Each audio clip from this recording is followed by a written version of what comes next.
After a 5-year period of unprecedented spending growth, Republican Governor Phil Scott presented a budget plan Tuesday that he says will match the government's appetite for spending with Vermonters' ability to pay. The budget I present today follows through on my commitment to Vermonters to prioritize affordability and solutions to address demographics, like a 21st century education system and housing people can afford, while revitalizing cities, towns, and villages in all parts of the state.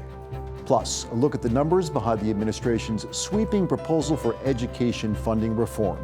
And a new study shows tourism in Vermont is a $4 billion industry. All that and more ahead on Vermont This Week.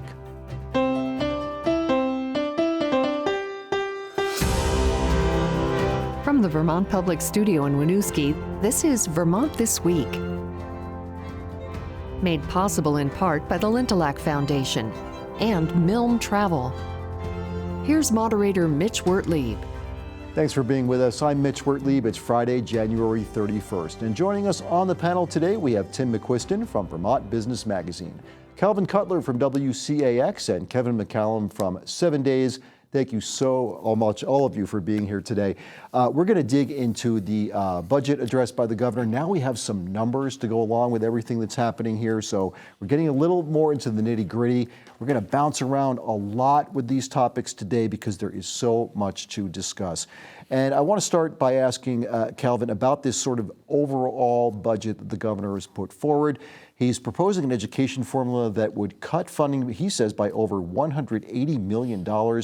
What's all in this plan by Scott? Yeah, I mean, you're referencing there going to a foundation formula, basically, school districts getting paid flat rates from the state, essentially. That's one really big departure from how we've funded schools. The governor also wants to consolidate some over 120 or so supervisory unions and school districts into about 5 statewide. So there are some pretty far-reaching implications here. I mean, the governor, I think for his budget address, stick to a lot of the same themes that we've heard him talk about his entire tenure, really, of affordability, public safety, et cetera. But I mean, this is a $9 billion state budget coming in times hot off the pandemic. Inflation is still a really big challenge, $133 million just in increased costs and inflation and healthcare from last year. I mean, it's certainly significant, and it's really now it's off to the races at the State House. Kevin McCallum, would you say this is a pretty ambitious move here by the governor? Feeling now that veto-proof majority is gone, he doesn't have to worry about that now. Democrats still have a majority, but they've got to work more closely with Republicans, and so Governor Scott, for example, says we're going to eliminate the universal school meals program, which Democrats are unhappy about. Right. No, I think it's definitely clear that Governor Scott is taking an expansive view of what he sees as a mandate from voters in November.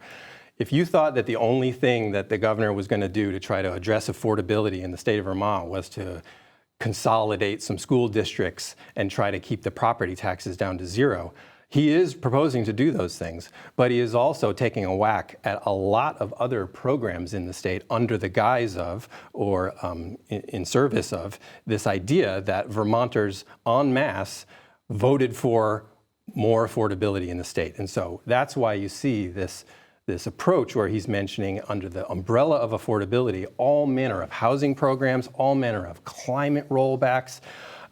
So it's going to be interesting to see whether Democrats agree with him and give him some leeway to propose changes to affordability and changes to programs based on the idea that voters want this. So let's do all of these things. Bringing down the property taxes, obviously that was such a revolt by voters with all the school budgets voted down. How's he planning on getting that done, keeping those property tax rates flat? Right. So I think what we were looking at was a 5.9% increase if we do nothing this year, or next year rather, and that's on top of the 14% increase that we saw this year. So he said, look, I've figured out a way to keep those increases to zero.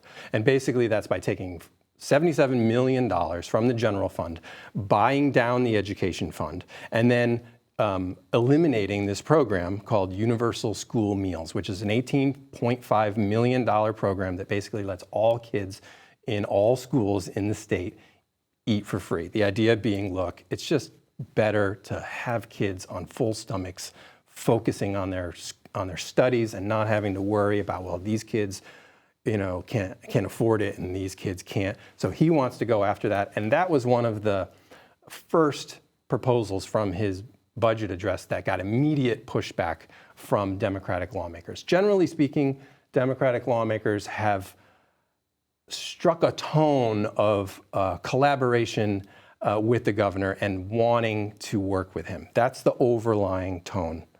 But very quickly, they also said, whoa, wait a minute, what? You're going to take food out of kids' mouths to keep property taxes low? That's not something we can get behind. And I think the only other thing I'll add on this too is, that's $77, maybe $100 million they're looking to buy down that cost this year with those two initiatives. The governor's plan here to reimagine and revamp schools is a 4-year plan. So there's also some questions of sort of what are we going to do next year? Are we going to try to buy down property taxes next year? We've got a lot of cost pressures like healthcare that aren't going away anytime soon. Commercial insurance premiums are rising by double digits every year. It's a huge driver of school budgets. And so that's, I think, one of the underlying outstanding questions going forward is how long can we keep buying these down? Well, there's a couple of things when Kevin was discussing this. One is that the governor has been talking about affordability since day one. And this is his 5th term he's starting? Is that what we're up to now? Yeah. That's a long time. There's no excuses now, right? Given what Mitch was saying about the majority being only a majority and not a supermajority. The other part Calvin was alluding to is that you have this $77 million, which is basically the surplus from the current fiscal year. So this is like this extra money that has fallen, and the governor even said, oh, the economy's strong. He kind of like ran past it, like you don't want to give these people too much of an opening, right? Or they'll run through it. So is that money going to be available? Now, the state economist said, yeah, you're going to see a surplus in the general fund going forward, but can you push all that money into it? And the answer is, well, like what Kevin was saying, he wants all this affordability stuff. Where's that going to come from? Mm-hmm. Are you going to really make cuts? The other thing about the universal school meals is, if they cut universal school meals, that will be the headline, and that is not going to happen. I think we can safely say that's not going to happen. This is going to be a bargaining chip on other things we're going to talk about on the show. I'm not sure how much of a bargaining chip it is. Like what Kevin was saying, like there's so much pushback just on that one issue, but he would still have to get to zero property taxes. He would increase. He'd still have to find that extra 20 million or so. So where's that going to come? It's not a huge amount. If they really want to find 20 million, they're going to find 20 million. I think they'll want to get to near that zero number. Now, they don't know exactly what it is because the school budgets are determined locally. That's not going to happen until March. We're discussing before the show, Calvin, about how the school districts are already planning to cut back. So there's so much in play that it'll be a really fascinating session. It's interesting. You talk about the pushback immediately on universal school meals, and it's right. I was You're right in that I was shocked that it's about 18 million, you said? 18.5, yeah. It's obviously, that's a lot of money, but it's not so much that it could be like this big solution for it. And I did speak with Education Secretary Zoe Saunders shortly after the budget address was made, and I brought that up to her about, this is a popular program. She said that what they'll do instead, she said they're not going to leave the poorest kids behind. We'll do some means testing. And I have to be honest with you, I don't know exactly what that means, but her point was that they will try to find the money to make sure that those most vulnerable kids in the schools are still getting free meals, but it won't be universal. It won't be every child. Yeah, Emily Kornheiser, when we asked her and her colleagues about this, said basically, it doesn't make any sense to eliminate a program that's now on track, working well. And she made a remark about how a lot of schools don't even have cash registers anymore in their cafeterias. They've just done away with the idea that kids need to pay for their lunches and breakfasts. And so going back to that approach, which was in place before, right? If you were a kid from a poor family who there was a way to get on a program that you could eat for free.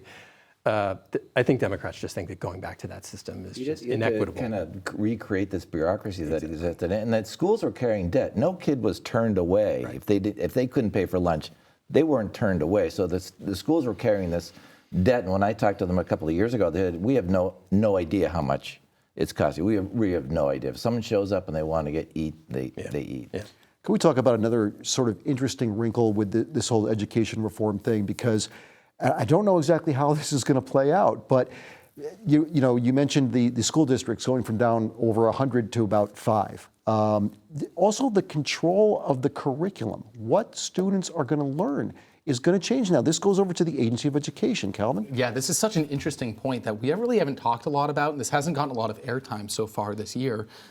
But as it stands right now in Vermont, your curriculum is made at the local level by your local school board, and the standards are set at the statewide level from the State Board of Education.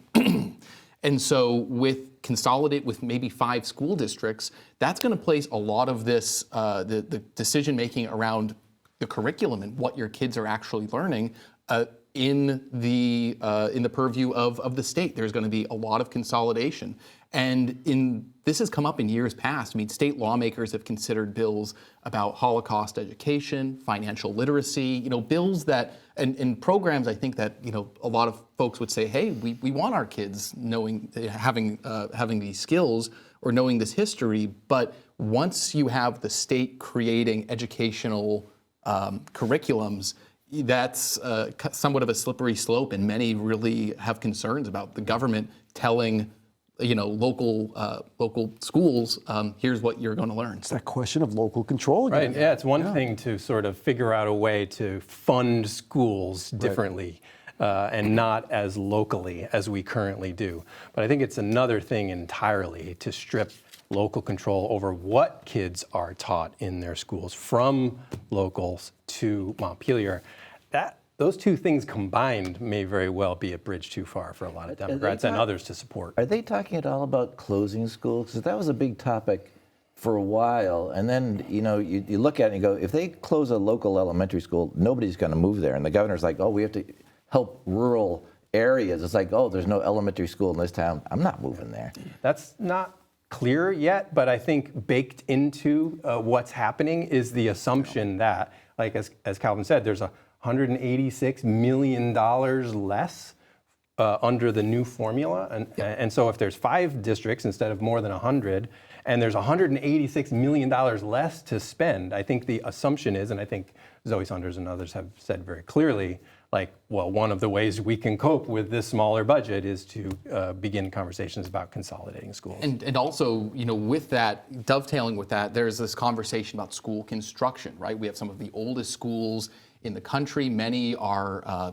need millions and millions of dollars in repairs. We've got the looming PCB problem, which are turning up in schools. There's actually $10 million in the budget for cleanup and remediation. But, at the same time, there's this conversation about newer and fewer with school construction. There's this task force. Should the state, take more of a role in helping local districts create and build schools? There's been a moratorium on that. So all of these conversations are interlinked, interwoven. There's a lot of joint hearings that are happening at the State House this week and last week, about ways and means and education and all these committees of jurisdiction. It's just, when the rubber meets the road, when we have that text of a bill, what's it going to look like? Who's going to vote for it?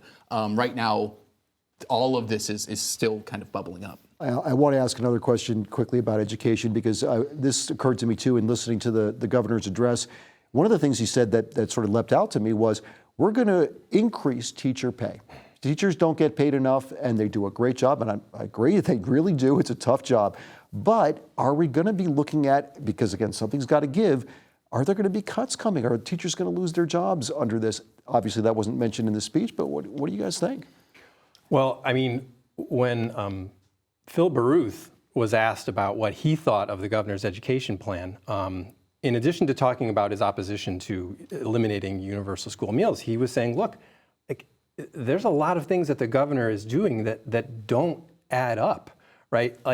How is it that these efforts to reform education in the state are leading to lower costs? I don't see it. And he mentioned, teacher pay. How do you have an increase in teacher pay and be talking about getting property tax increases down to zero? And so how do you have these TIF districts all around the state that are helping development occur when those TIF districts sort of actually sap taxes that are used for the education fund? So he came away from the budget address effectively saying, I don't see how this is actually going to be reducing costs for anyone. It gets back to what Calvin was saying about when the rubber hits the road. Something has got to give when you start seeing the numbers come in. Very quickly, some other things in this affordability package: $13.5 million tax cut package proposing to fully exempt military pension income. That's something that's been on the table for a while. Expanding Vermont's child tax credit and boosting earned income tax credit. And modestly increasing income thresholds for Social Security income tax exemptions as well. So again, a lot of moving pieces with all this here. One of the things I want to get to now, of course, is something that has been so contentious, and it deals with climate change. And the Global Warming Solutions Act. We have something here speaking to that issue about the clean heat standard and what the Global Warming Solutions Act, where that stands now. We need to make changes to the Global Warming Solutions Act. If we want to protect Vermonters, we have to remove the provision that allows special interests to sue us, which, by the way, is already happening, and it will slow down progress. And instead of working towards arbitrary deadlines we know we can't meet, I'll direct the Agency of Natural Resources to develop a practical plan to figure out what it will actually take to reach the 2050 goals and how much it will cost. So how much it will cost, that's what the governor is concerned about. Calvin, Secretary of State Sarah Copeland-Hansis, really wanted this Global Solutions Act. Meeting those goals is going to be difficult. The governor does not sound as though he's really on board with this. Yeah, this is going to be, I think, a really big point of contention between the governor, fresh off of his largest margin of victory yet, and the Democrats who still hold a majority. The governor wants to remove the private right of action, which we are already being sued by the Conservation Law Foundation. If a judge rules against us, they might say, hey, state of Vermont, you have to implement this carbon fee or this tax or this whatever to try to reduce your carbon emissions per the mandates in the Global Warming Solutions Act. The governor says it's part of his affordability package that he put forward. He says that's going to hit low-income Vermonters right in the pocketbook, and that the state won't be able to afford it. At the same time, I spoke with Sarah Copeland-Hansis, the Secretary of State, who was a former House representative. She was one of the architects of the Global Warming Solutions Act. And she said that if the state doesn't really hold itself accountable, if we don't have a mechanism in place, if we just have goals, we can keep kicking the can over and over in our short election cycles. Every 2 years we elect a legislature or governor, and she says we need to have these in state law to hold ourselves accountable. And if we don't have a clean heat standard, it seems like that's not moving forward. She says we do have other frameworks in place, like Efficiency Vermont or systems for weatherization that we can put money into to try to reduce our carbon emissions that way. But I do see this as being one of the bigger fights to happen this year. Can you just eliminate the lawsuit fear out of this bill, or you have to rewrite a whole new bill and go through the whole process? Does it have any teeth without the lawsuit, right? Yeah, does it have any teeth? I think there is a bill that actually gets rid of that and would not involve a total rewrite of the Global Warming Solutions Act. But I think one of the most important terms that the governor just used in the speech was the term arbitrary. This notion that he is trying to frame the Global Warming Solutions Act climate emission goals or laws as arbitrary is a bit of a turnaround for him, because in 2017, when Trump pulled out of the Paris Agreement, right, Governor Scott said, no, we're in it. We are going to continue to work toward and abide by the Paris Agreement and the goals and the timeframes laid out in there, because that's what scientists tell us are absolutely important for us to hit in order to avoid the worst impacts of climate change. And now he's just saying, well, those are arbitrary. And I think that's really riling and angering a lot of environmental activists. Of course, going back into the Paris climate agreement with President Biden, but now out again with President Trump. We need to move on to this, I guess, good economic news, Tim McQuiston, about Vermont's tourism industry. Kind of a record was set for the year 2023. What can you tell us about those numbers? So, yeah, we're up to $4 billion in tourism activity. And one of the interesting things about it is when you look at this bar graph that we have on it, it's almost the same as 2022. There's a little bit of jump in all the big major factors: lodging, food and beverage, retail. But if you go all the way back to 2019, so before the pandemic, and you're looking at this bar graph here for those people listening, we're way ahead of what it was in 2019. So we've made a lot of progress there. Unfortunately, it would be really good to know what the 2024 numbers are, because we have that. What was it? What big thing happened last year? Oh yeah, the eclipse. That's right, the eclipse. Yeah. There was that thing, which was like $50 million of free money really to the state. On the other hand, tourism has been a little soft this year in 2024. It was a little soft. The numbers show rooms and meals tax, which is closely tracks tourism, is struggling a little bit. If you look at the revenue numbers, that's one of the lagging things. The personal income tax is going bananas. That's where all that money, Calvin and Kevin were talking about, to pay for all this other stuff that's coming from the personal income tax is going crazy. Some of the consumption taxes are going down. Tourism has been a little soft in 2024. But here we are at $4 billion. Tourism industry sets a record. So there's no way around that. The economy right now in Vermont is very strong. Whether it'll keep going, who knows? We'll watch for the 2024 numbers. In the time we have left here, we got to get into some of the bigger national news. Vermont is joining another multi-state lawsuit against, and this deals with the federal financial assistance freeze that was frozen, it was rescinded, taken back. I have to tell you, by the time you're watching this or listening, there may have been a new edict coming down from on high from the federal government. What is going on here as far as Vermont's local reaction to some of the things that President Trump is doing? Again, there is the Afghan resettlement issue that has been rescinded by Trump, but local officials here are pushing back. Kevin? Absolutely. I think what you're seeing is Democratic leaders seeing an opportunity to push back against Trump in what they have seen as a huge misstep, just a blatantly illegal series of executive orders that are probably going to be reversed by courts. And so you have people like Treasurer Mike Pichek and Representative Becca Balint and Attorney General Charity Clark, all sort of holding these press conferences and uniformly saying, absolutely not on our watch are we going to allow the constitutional rights of Vermonters be usurped by an executive branch inappropriately. And so there's just been a lot of conversation about the impacts of these executive orders, how they're affecting local nonprofits, and I think Calvin knows a lot about that. Yeah, I mean, you just hit the nail on the head. I think one of the biggest ones, though, that many in the state, are, especially in our economy, are looking for these potential tariffs. I mean, as we sit here on Friday afternoon, the president says that potentially a 25% tariff on Canadian goods will come down on February 1st.